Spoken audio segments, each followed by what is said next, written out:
About 9 years ago, I started a YouTube account for one very particular reason. I was suffering from social anxiety, an extreme case of social anxiety, stage fright.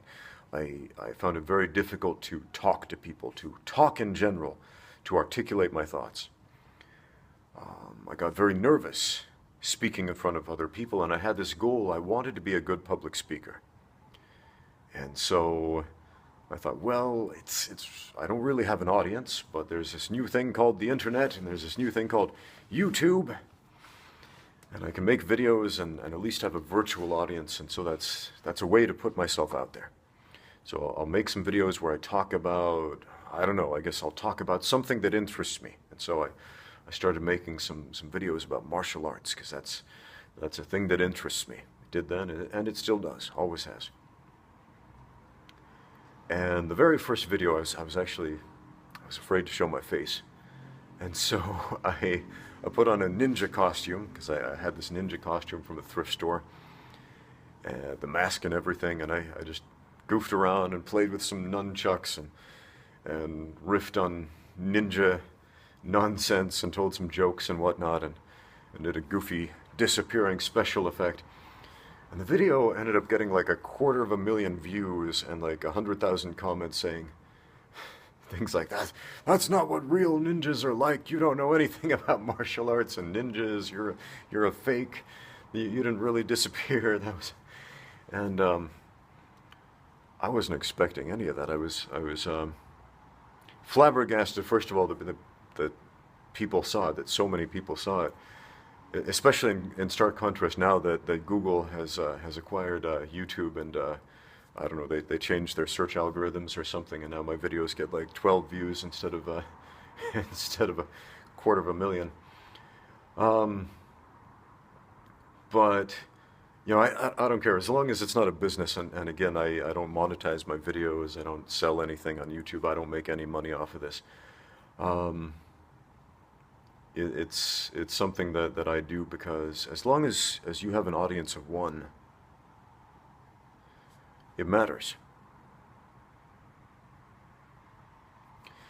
If you are a salesman, or if it's a business, if you're making money, then how many people see your art matters greatly.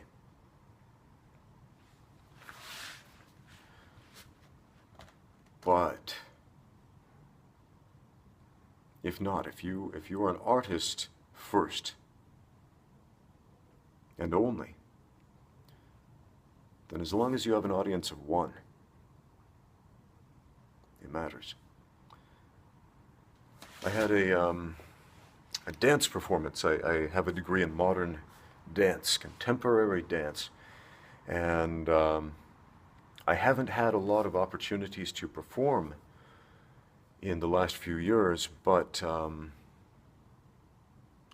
occasionally I'll get invited by a choreographer to participate in a piece, and a friend of mine,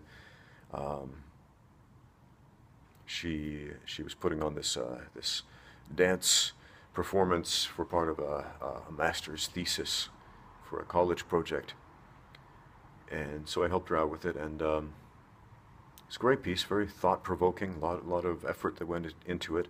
But we performed at this cafe in front of maybe 20 people, and I remember when I danced professionally, when I was performing ballet professionally, I performed in front of thousands, maybe 10,000 people at a time. These big, big venues, and it was filled with nerves and excitement, and it was really cool performing in front of all of these people. And then years later, having done that big professional thing, and then going back to performing in front of a cafe for free in front of less than 20 people, that was revelatory to me. One of my fellow dancers and I, we talked about it afterwards, about the difference between art and entertainment and business. And we all had a really, really meaningful experience, all of us. And afterwards, there was this Q&A with the audience, which you usually don't get, especially with a big one in a professional venue. You simply perform, they think about it, they go home, maybe they chat about it over dinner or something, and that's it. Nobody really reacts, interacts. The performers don't get to know the audience, and the choreographer doesn't get the feedback on that personal level. And everybody has always just been sort of okay with that. But in this small, intimate venue, we got to know each other, and we talked about, what does it all mean and all that. What was the process? What did you get out of it? Have we learned something? Has anything changed? What difference does it make? All those questions that force the gears to turn up here. And that was a really good thing. I found a great deal of value in that, much more value than the last paycheck I got for dancing, however long ago that was.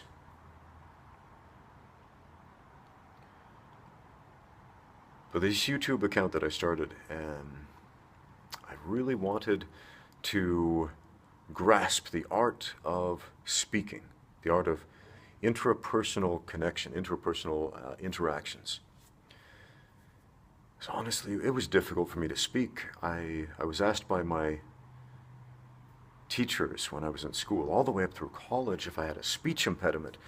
And I grew up between cultures. I grew up in a small Idaho town with a British mother from North England. Okay, and if you're not familiar with Northern England, County Durham, way up there, where they speak the Geordie dialect, and it's so different from standard English, if you will, that you would need subtitles to understand it.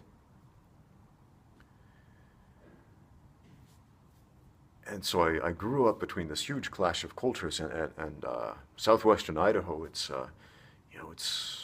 kind of this small farming redneck sort of community where people, they sound different. They say things like "we was pert near" instead of "we were close to." "We was" instead of "we were." "Jeet" instead of "did you eat yet?" There's you might call it Idaho mumble speak, and I think every rural community has their own style of speaking.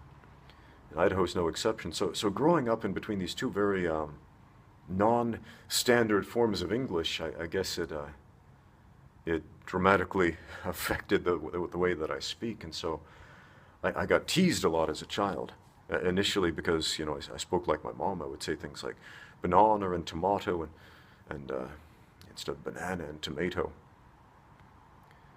And I remember at one point there were these kids, and they were teasing me, calling me English boy, like English boy, go back to England where you belong. And I was like, well, I'm not from England. I was born here. This is my home. I don't know anything else. And so again, it's weird. It's weird being a first-generation American for a lot of reasons, especially when, when you bring demographics and race into it, like in, I guess you could say, I'm a white person, right? And I grew up in a predominantly white area, and so you look like you're the same thing as everybody else, but you're not. And you don't think the same as them, and you don't talk the same as them, and you don't act the same as them, you don't have the same culture as them. And it's night and day on the inside, but on the outside, everybody expects you to perform just like everybody else. Everybody expects you to be and to talk and to act like everybody else, but you're not, and you can't, and you don't. And all of a sudden, something's wrong with you because of that. And so I got bullied a lot. I got beat up, like, why do you talk funny, kid? Let's beat the strange out of you.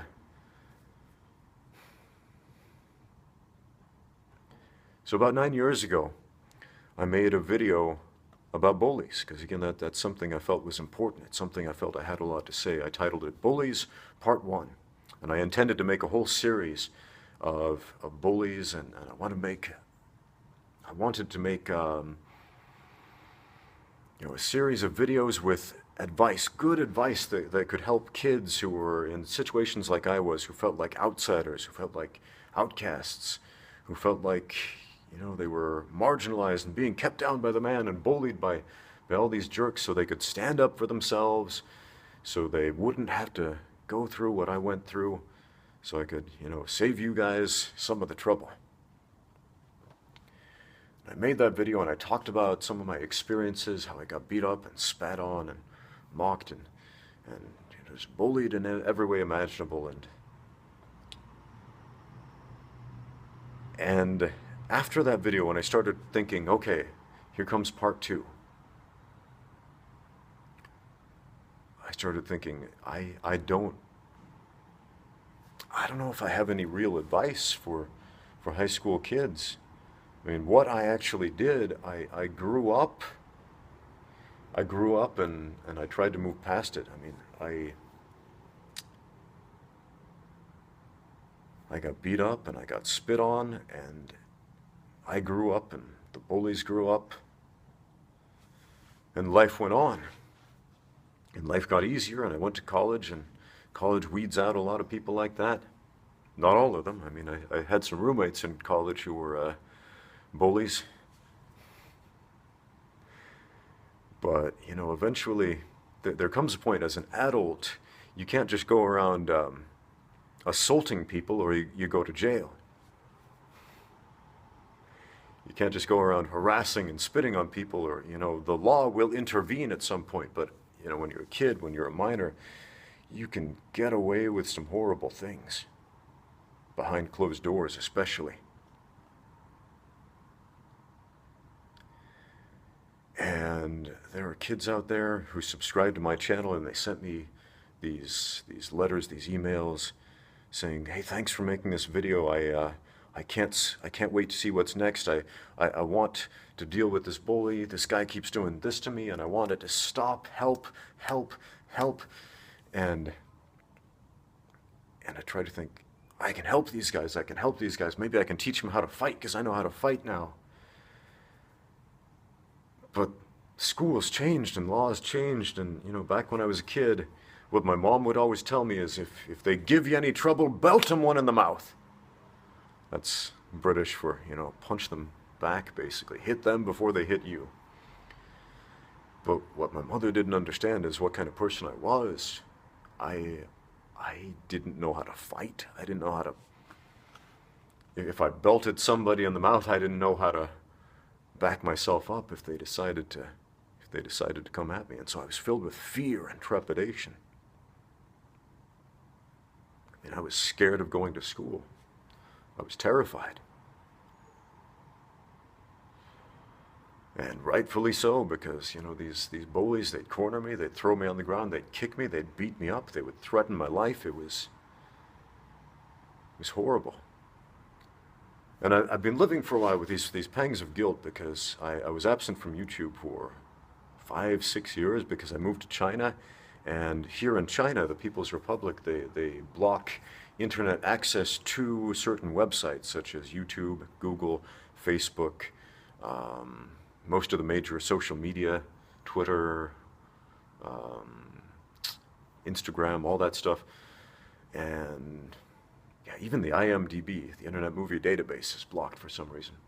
Yeah, lots and lots of the major American websites are blocked, and so I couldn't keep my YouTube account up, and I think a lot of my subscribers, I guess technically they're still subscribed, but they grew up and moved on, and when all those years passed, I don't know what happened to them. And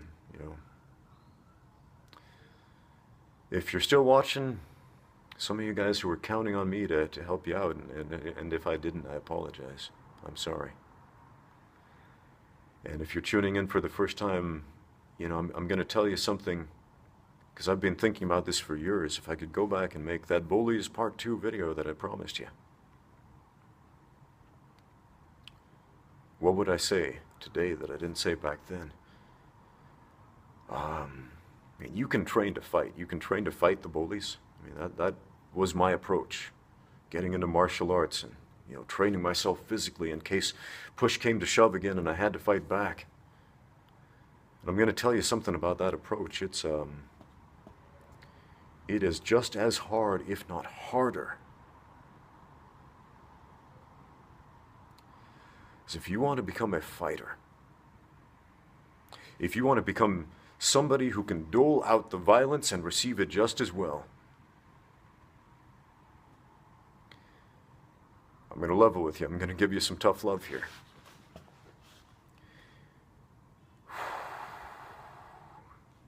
That process in the gym of becoming that kind of person, you're going to take more beatings than you ever would at school. You are going to endure more pain and more hardship and more struggle, and you're going to have to put in more work and more effort than any bully will ever demand of you. They're going to put you through the ringer more than you ever thought you would going to school and facing those jerks. It's hard. And the bullying is hard. And you have to pick your hard. But here's the difference.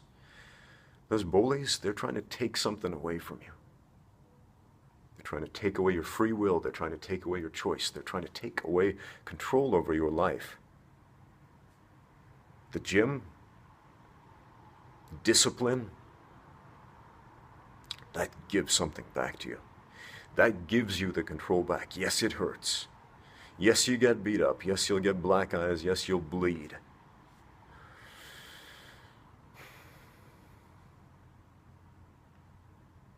But one thing I can promise you, and I can't promise you a lot in life, one thing I can promise you is if you put in the work on the mat, if you put in the work in the gym, it pays you back. It gives you back control of your life. Instead of walking in fear,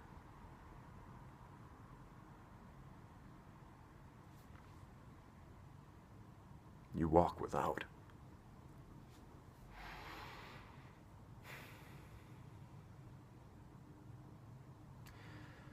I had a student some years ago, and she was a very small girl.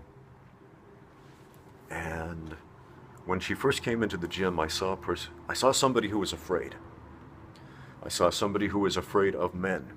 I saw somebody who was afraid of large people. Somebody who was afraid of violence, potential violence being inflicted on her. Violence that probably had been visited upon her in the past, bullying. She was afraid of life. And probably rightfully so, because when you are a small, weak person, a certain segment of society views you as a victim. And when they view you as a victim, you are a victim. And she trained, and she got stronger, and she got better, and she learned some fighting techniques, and I don't think this girl is ever going to become a UFC champion. In fact, if she gets into a violent confrontation with a larger, stronger opponent, she may not even win. But over the time she spent in my gym, I saw a change in her. A change in her mind. She went from somebody who looked very, very physically small and emotionally small and spiritually small, hunched up and afraid, cowering in the corner, to somebody who was confident. Somebody I didn't think of as a tiny, small person anymore. I didn't look at this person as a potential victim to anybody anymore.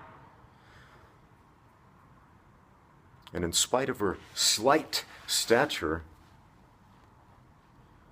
I saw a certain power and control that this girl had achieved over her own life, her own destiny.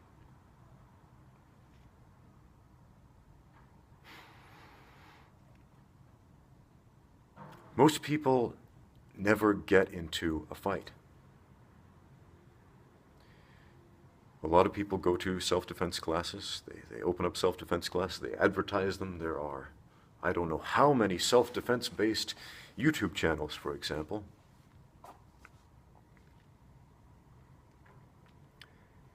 And it can be very interesting and very exciting and very empowering to learn how to defend yourself through hand-to-hand combat or through using a weapon or something like that.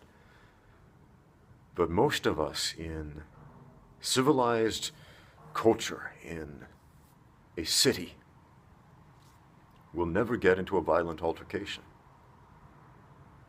And you might cite some statistics at me, but ask yourself honestly, how many violent altercations have you been in?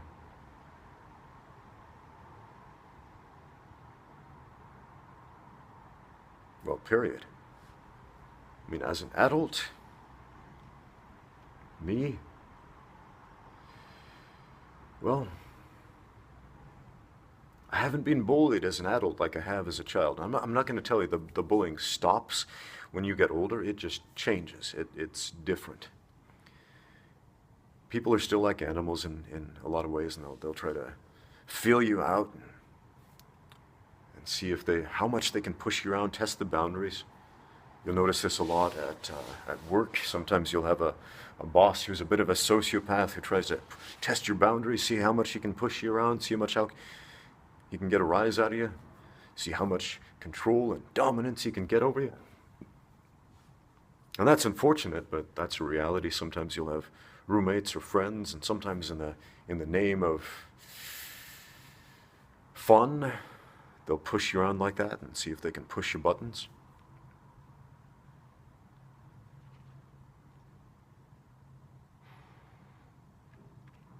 So the bullying doesn't necessarily stop, it just becomes different, it evolves. I mean, it's the same childish nonsense, it's just we pretend to be more sophisticated about it. And also we realize, again, if we start beating people up, we go to prison for it.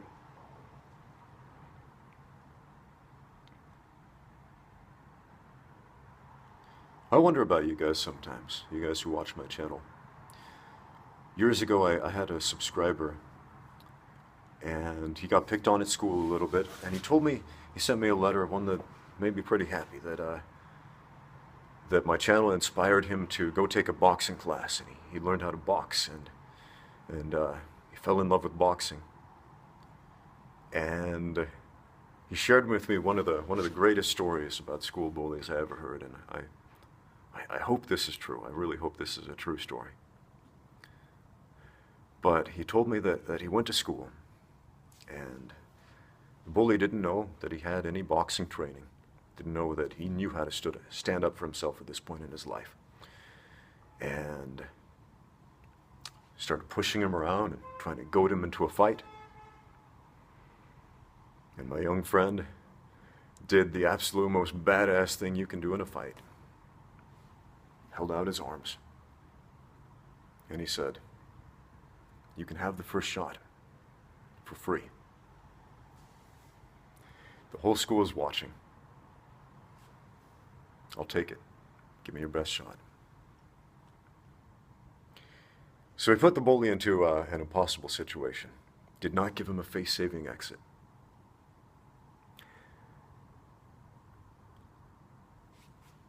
Here's the choice. Some guy literally turns the other cheek. You missed a spot. Take it. People are watching. And again, in high school, for a bully, that ego is everything. They want to feel like they're in control, and they want other people to see that, because they feed on that fear. They feed on the crowd.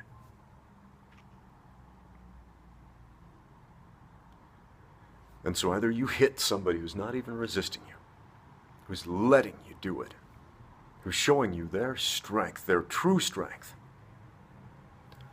I can take everything you can dish out. I can take it. You have no power over me, is what that says. So either he does that, he takes that shot, and he looks like a coward in front of everybody for attacking.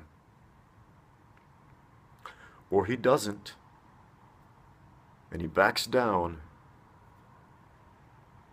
And either way, my young friend wins that fight.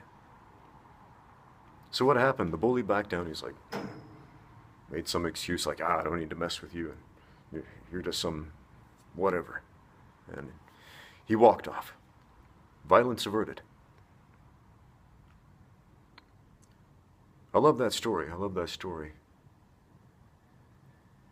Again, I mentioned I'm a religious person, and I love what Jesus taught about bullies.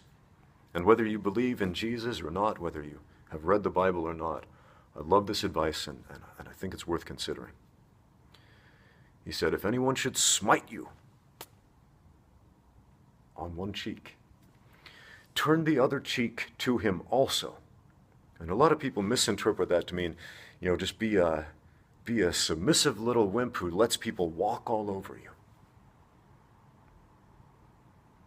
And I'm going to tell you what Jesus taught is probably the most alpha thing you can do in a fight. If somebody walks up and hits you, boom, you look at them. You show them your power, your real strength. And again, your real strength isn't in retaliating like some sort of angry animal. You rise above that. And you do the absolute most badass thing ever. You turn that other cheek. You point to it and say, you missed a spot. Want it?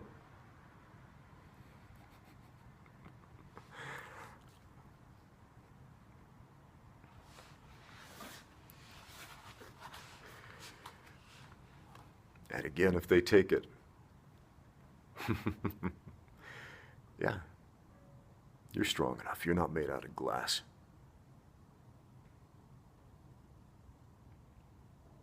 And if they don't, either way, you win that fight, there and then.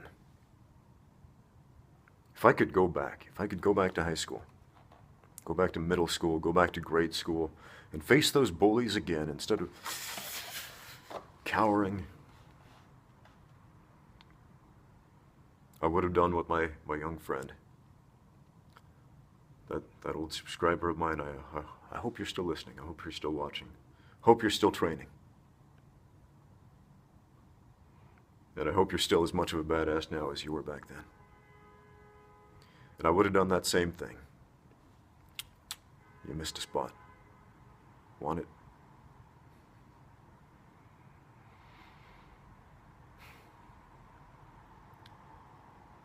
So, there's no simple fix to the bullies. Maybe I'll make another one of these, maybe a little shorter, maybe a little more direct. But again, being bullied is hard. Training is hard. Building up your confidence is hard. Finding the solution is hard. Pick your hard. One of those takes the control away from you. One of them gives it back. Is that a wink? I don't know. There we go. Patty wink for you. All right. Get out there and train, guys.